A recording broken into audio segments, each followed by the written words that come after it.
If you could walk the streets of London in the late 19th century, you wouldn't find the polished charm most people imagine today. Through the eyes of Charlie Chaplin, London wasn't elegant.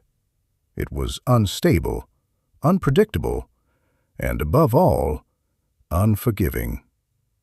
The air would feel heavy, thick with coal smoke and dampness. The streets, narrow and restless, filled with the sound of carriage wheels, street vendors calling out, and footsteps moving with quiet urgency. People trying to make it through just one more day. To the world, London was the heart of an empire. But to Chaplin, it was something else entirely. A constant test of survival. In this video, we're not just going to look at this city. We're going to see it the way he did, not as a symbol of greatness, but as a place where every detail, no matter how small, carried weight, meaning, and sometimes an unexpected touch of irony. Before the stages, before the recognition, there were the harsher parts of London, places where life unfolded between worn-down walls, dim lighting, and routines that rarely changed.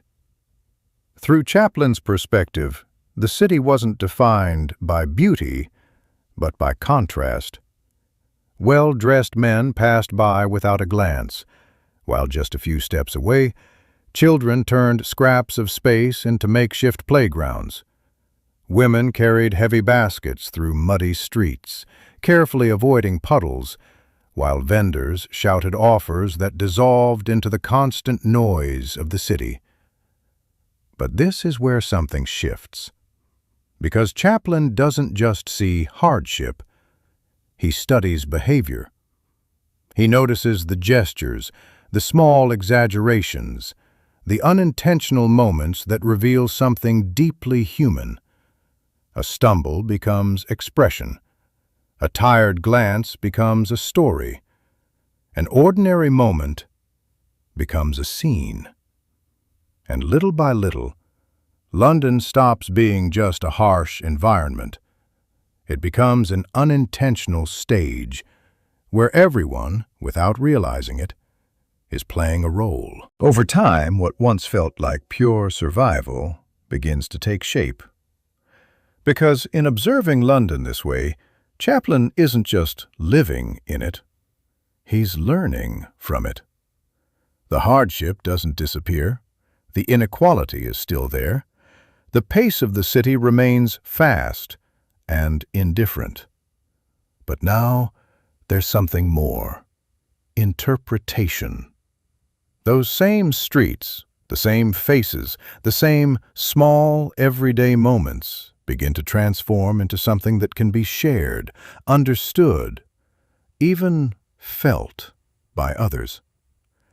And maybe that's what makes this perspective so powerful. Because London, seen through his eyes, stops being just a place on a map. It becomes a collection of human moments, imperfect, sometimes harsh, but undeniably real. And when you see the city the way Chaplin did, you start to realize something most people overlook. Not every great story comes from great events. Some are born simply from the way someone chooses to see the world.